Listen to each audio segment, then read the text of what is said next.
So we've got the lift installed on the Gladiator. Gladiator's sitting on the ground and it looks awesome. This thing is nice and high. It's ready for some big tires, something really big, something massive. And look what we got right here. How about a set of Nitto Trail Grapplers in the 40-inch by 1550 wide.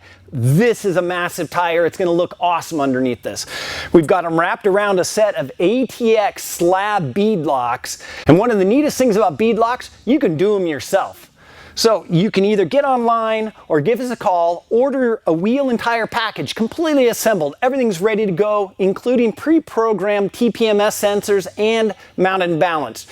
All you have to do is bolt them on your Jeep. Or you could call up and order all the parts and put them together yourself. And that's what we're going to show you how to do in today's episode of the Northridge 4x4 Do-It-Yourself Garage.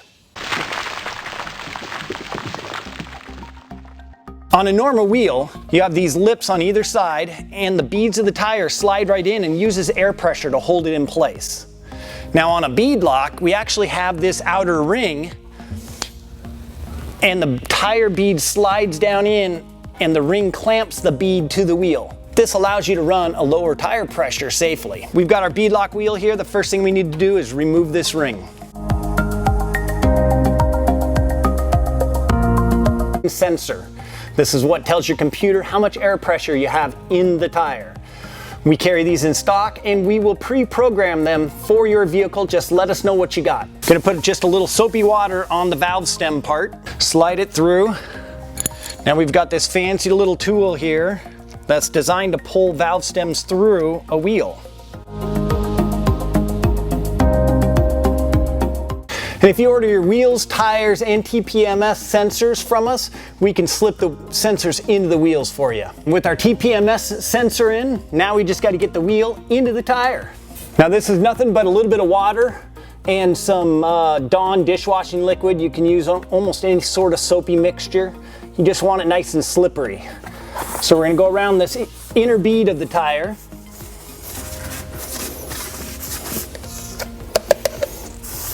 And take our wheel, being very careful about this sensor.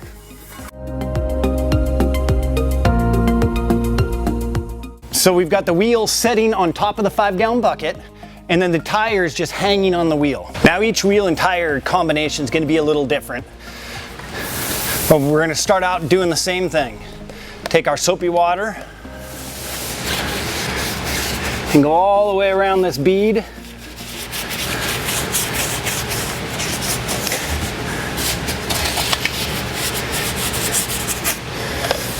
That'll just help this outer bead of the tire slip down in.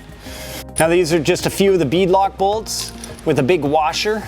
We're going to screw it down in. This will help us seat the bead into position. And now we just want to massage the bead down so it snaps behind the lip here.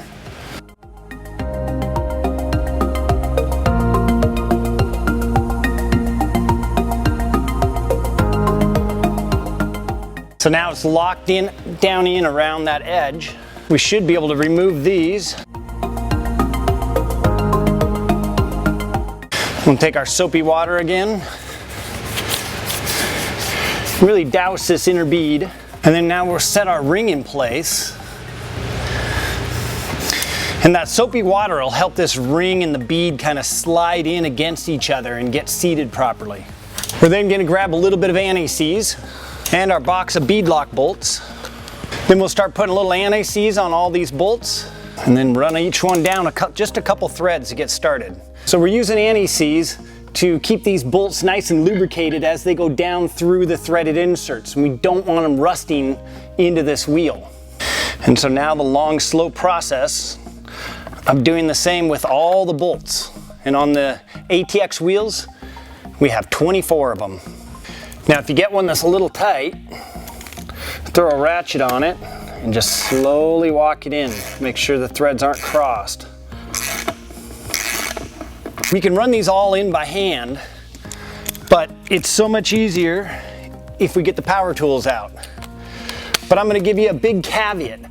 Don't just run these down willy-nilly high power. We're going to do a nice star pattern all the way around, and we're just going to run them down in stages.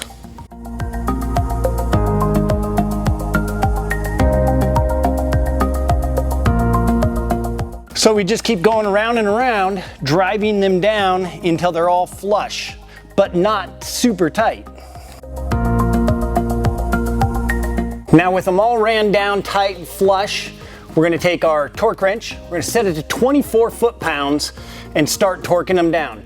Now again, we're going to go in a crisscross pattern. Don't just go right around the bead. We won't get an even torque.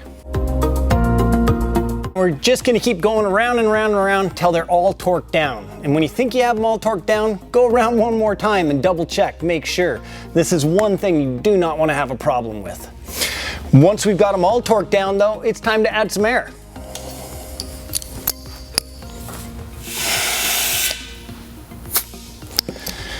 All right, so then we're going to run them up to 36 PSI and then go get them spin balanced.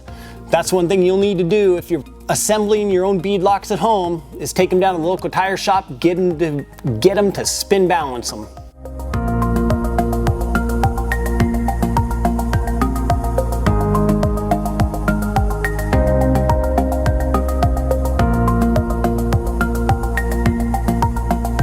And there you have it. Center cap done, wheels and tires on, torqued to 125 foot-pounds for the Gladiator. And hey, what do you think about these massive wheels and tires underneath the Gladiator? You'll see more of this Gladiator in upcoming videos. Till next time, check out the description down below for links to where you can find wheels and tires and of course the bead locks on the Northridge 4x4 website. Leave us a comment. What do you think about this video? What do you think about bead locks? Do you have some already or do you want some? And what would you like to see us do to this Gladiator in the future? I'm Tech Tim. Thanks, Northridge Nation.